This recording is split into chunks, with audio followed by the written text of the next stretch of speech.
If you could host a dinner party and invite anyone from history, who would you invite to your dinner party? King David. Mm. Love King David. I think for all men, he's a model of opening up and seeing the truth about himself. I would love to be there with Jesus. I think that would be wow. But we do have a dinner party when we go to Mass. Yeah. We get fed. But so we do have his ever abiding presence. St. Ignatius of Loyola would be one. He's touched my heart deeply, just his journey. I loved him. He called himself a punk. I love that. And then I think St. Teresa the Little Flower is someone who's captured my heart. Just seeing pictures of her and reading about her life. Going more into the secular stuff. I was always been taken by George Washington and his journey. Apparently was quite a man of prayer. I think he would be a wonderful person to get to know, just to see his leadership. Abraham Lincoln would be another one. I'd pair those two up. There could be any number of leaders in Europe, but the kings that have been saints, there have not been many. I know there's one from Austria that's kind of getting there. Charles of Austria, I believe. But I read these stories or read these biographies and you think, wow, that would be really cool. And then the other one I would love to meet is Dostoevsky, the great writer, because his writing influenced me a lot growing up. Just when I had the time and energy to read it all. No football players? Oh, I love Harrison Butker. You know what? We're such friends. I've been around so many football players. I've had dinner with many of them. It's good to go. That's a great answer. If you could have been physically present for any one moment in Jesus's life, which moment would you choose? Oh, the woman at the well. It's a no-brainer for me. Yeah. I mean, I've been to that well, seen it. It's so hot. It's an encounter like no other. Fulton Sheen has written an incredible reflection on it in the life of Christ. I'm not going to recount it here. Go read it.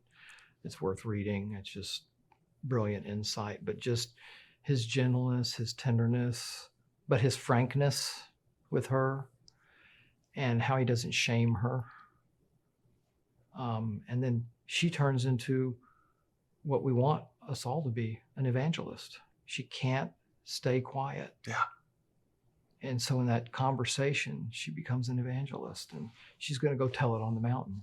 Yeah. But that having been to that place and seeing it and just I'm just taken by her. And she's an unnamed saint, I presume. I don't know who she is. The woman at the well. Yeah, it would be great to know how so many of these stories unfolded. These people come into the Gospels for just a moment and then you wonder, okay, well, what happened to them? What did the rest of their life look like? Yeah, the best one I've heard is the prodigal son when he returns home, and he's loved and hugged and fed, and there's a big celebration. And it's like, okay, the next day, we're going to live by some new rules here. How did he do? Well, I'm sure he still had his struggles. Yeah.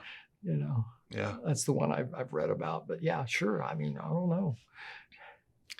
Last two questions. One very worldly, one very otherworldly. What is your favorite material possession? It's just a thing, but it just brings you great joy. Wow. Most recently, and I'd done this for my mother, and I was so close to my mother, we got her a lamp that's an LED, very short, and you just touched it. And it would go from, dim, less dim, brightest. And she had such arthritis, so it was she could just touch it. So her trying to twist something didn't work. So when she passed, I said, I want that lamp. So each time I use it by my prayer chair and I tap it.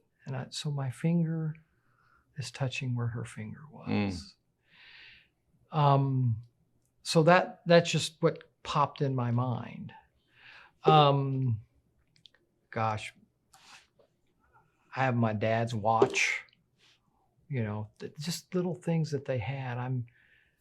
We're blessed. You Yeah. know, but those two things come to mind. Let's have a look at the otherworldly. We don't talk much about heaven, even in church, it seems. What do you think it's like? What do you think the afterlife is like? Well, I know you'd say golf. um, I'll try. If we're going to play, I'll try. Um,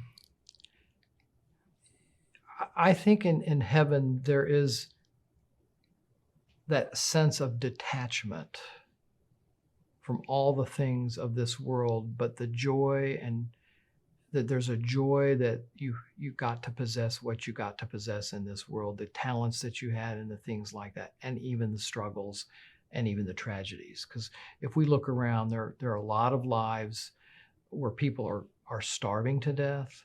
They're being persecuted, executed. I'm thinking most recently in Nigeria, the kidnappings of people, shooting up of churches, but that there's that reconciliation of peace with even the most tragic aspects of our life. Yeah. I think very often in prayer, you can arrive at a place before the Blessed Sacrament or just in prayer, whatever it is, of that kind of peace and stillness that must be heaven eternally. It's not easy to find certain days here, but that's what it must be like, a stillness and a quiet that maybe like when I go back to the hotel room tonight, there's just a quiet and a stillness. And can I keep that? Or do I need to flip on that TV or whip out that computer or whatever it'll be just to occupy myself? Yeah. I don't know.